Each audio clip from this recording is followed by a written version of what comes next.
Bugün bu sahnede şın muzikantlar, şın tanıtlar jilganlar. Firuze Kahirov, Saida Muhamedjanova, şulay Dine Garipova, Margarita Pazayan mahsus Moskovdan keldiler. Hem min bik şatman mene biz şunday vakıganın bir orunda, bir vakıtda şunday vakıganın şahitleri bulup durabız. Hem min ışanam, belki o bik ambitsioz benim şunday fikrimdir. Menimçe mene bu yıllardan Tatar muzikasının nindir yana biti başlana deyip çünkü nindir yana eksperimentler, yana muzika, yana tavuşlar yangırı bizning. Hem bu konsert şol bir dulkunda, şol bir yönelişte bir dulkını deyip sizem minanı. Ruslar gımımen kübregalar.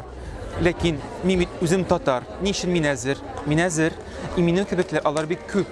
Şuna göre üstlerge gerek, terbiyelerge gerek, gösterterge gerek. Şundan sonra bizning muzikabız inşiktir yana yaklarını aşır üzerine. Выросла в татарской семье.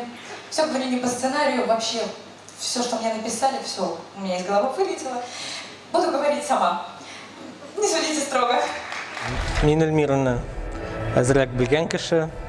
Менә соңгы елларда бөтен концертларны караганда, ул ниндидер үзенчәлекле җырчы Эльмира Калимуллина концертка мин бик зур билге куям. Беләсезме, иң беренчедән мин уйлыйм, менә ул татар җырларын, опера җырларын һәм рус җырларын ничектер бергәләштереп,